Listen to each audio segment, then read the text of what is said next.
มาสบายดีเนาะสบายดีไอ้น้องสาวพีซีพีลาวทุกคนเนาะทักทายสบายดีน้องนะมื่อนี้สิมาคลิปรีวิว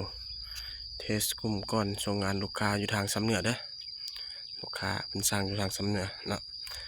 เป็นสั่งเป็นทักติคอเนาะทางอาลูเนาะธรรมดาแล้วก็วาวเป็นวาวแบบไหนวาวก็ได้แก้ได้น้องเด้อลำเป็นลำปฏิกรเก็บเสียงเก็บเต็กตัวนี้เพิ่นเบากองเด้อแต่ว่าเอาสูบเนาะราคาละแม่น7,700,000เด้อบ่เอากองนะนอกจากนั้นถือว่าได้ครบเนาะ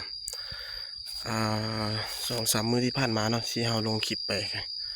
มีน้องแซดมาถามเก็บปลายทางหลายๆเนาะน้องเฮาแจ้งตั้งแต่เบื้องต้นเลยเด้อน้องเด้อห้านเฮาแม่นบ่มีเก็บปลายทางเนาะบ่มีเก็บปลายทางมีแต่โอนฝากอย่างเดียวเนาะถ้าไอ้น้องท่านใดเนาะสิทักมาขอเก็บปลายทางขอโอนมัดจำเนาะถือว่าบ่ต้องทักมาก็ได้เนาะเสียเวลาเนาะเว้าเป็นแปลนสิแล้วเนาะว่าเป็นแปลนเลยว่าตรงๆจังสิโดดเนาะบ่ต้องทักมาก็ได้เนาะมันเสียเวลาเด้อบ่ต้องทักมาคันสิมาขอเก็บปลายทางนะเพราะมันบ่มีอยู่แล้วเนาะมันบ่มีเก็บปลายทางอยู่แล้วเนาะคือจัง2-3 คนทักมาเมื่อวานนี้ก็ว่าค่อยเคยเอาก็เจ้าก็เก็บปลายทางให้ค่อยนะเนาะเฮาก็เว้าตรงๆเลยเนาะถ้าห้านใดเก็บปลายทางให้นะเจ้าก็สร้างห้านนั้นโลดเนาะเว้าตรงๆโลดเนาะคันเว้าตรงๆแล้วมันคล้ายๆคือบ่ม่วนนะเนาะไอ้น้องเนาะแต่ว่ามันคือความเป็นจริงเนาะไอ้น้องเนาะมีแต่แจ้งไอ้น้องตั้งแต่เบื้องต้นเลยเนาะบ่มีเก็บปลายทางเลยน้องเนาะมีแต่โอนฝากอย่างเดียวเนาะไอ้น้องคนใดเชื่อใจมั่นใจจังค่อยสั่งเนาะบ่เชื่อใจเนาะยังบ่ทันเชื่อใจก็ให้ศึกษาไปเนาะเช็คเครดิตไปเนาะตามช่อง YouTube หรือว่าห้านอื่นก็ได้เนาะ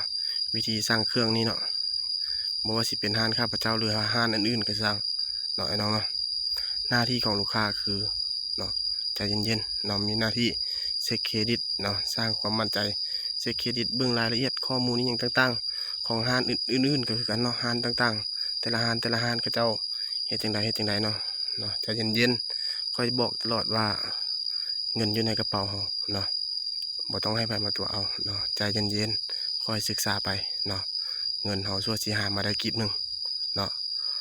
มีแต่แจ้งไอ้น้องคร่าวๆตั้งแต่เบื้องต้นแล้วเนาะตอนนี้ก็ช่วงสวยๆประมาณ9 โมงเนาะตอนนี้เป็นของลูกค้าอยู่ทางสำเหนือได้น้องเด้อไอ้น้องเห็นปะเนาะตักที่คอออกมาชุดนี้จะบางๆเนาะเพียวๆเนาะเบาเนาะซูซีกับท็อปเอเลยเนาะออกมาชุดนี้เนาะตัวนี้เพิ่นสร้างเป็นท้ายเนาะตัวเนาะนี่เลยเนาะองค์ประกอบต่างๆ เนาะเครื่องห้านเราเนาะมีรับประกันหลังการขายได้น้องเด้อไอ้น้องคนใดเอาไปกลุ่มแตกกลุ่มบ่ได้ยิงบ่ได้กลุ่มเนาะสามารถทักมาหาเดี๋ยวเปลี่ยนลำให้ได้น้องเด้อแต่ว่าก่อนส่งงานลูกค้าแล้วก็เฮาก็มาเทสจังซี่แหละเนาะเทสคร่าวๆเนาะน้องเนาะเทสคร่าวๆเด้อเฮามาเทสคร่าวๆเนาะส่วนลูกค้าท่านใดเนาะที่สนใจรุ่นอื่นตอนนี้ห้านเราก็ยังมีอยู่ MC แล้วก็ K2 เนาะไอ้น้องเนาะ MC K2 Tactical แล้วก็ Top A เนาะ Top A หาก็เข้ามาใหม่ได้น้องนะไอ้น้องคนใดสนใจทักมาเบอร์โทรแอป956118169หน่อยน้องเนาะทักมาเดี๋ยวเราสิฝากไว้ในหัวข้อเด้อไอ้น้องเด้อ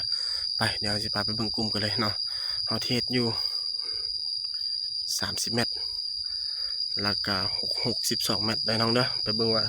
เพราะว่าแต่ละคลิปเพชรช่วงหลังๆมานี่บ่ได้เทส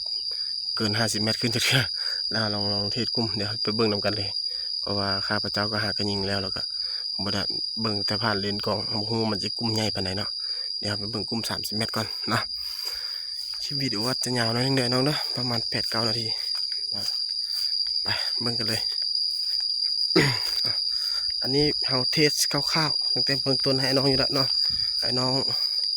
เอาไปบ่ต้องกังวลบ่ต้องเป็นห่วงอย่างเลยเพราะว่าเครื่องของเรามีรับประกันหลังการขายอยู่แล้วเนาะ มันย้อนแสงนี่เลยน้องเด้อบ่ฮู้ปานใด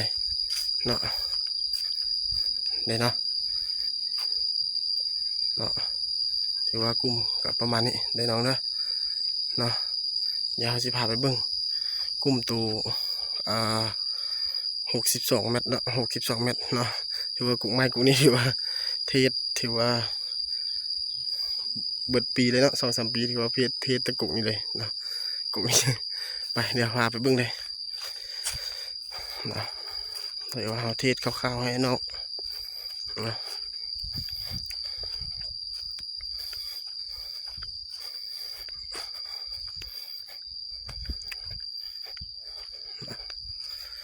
ไอ้น้องคนใดสนใจลูกปืนเด้อลูกหัวดม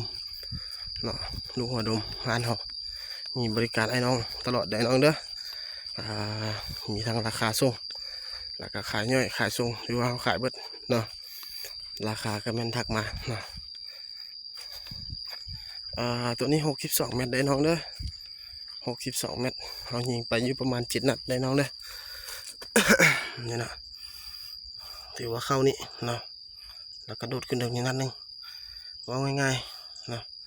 ซ้ำฝาถุงน้ำเลยเนาะ62 เมตรยิงฝาถุงน้ำได้เลยไอ้น้องเด้อถือว่าเข้านี่ประมาณ4-5 นัดเนาะแล้วก็มาเข้านี่เนาะเฮียงกันอยู่นี่เนาะ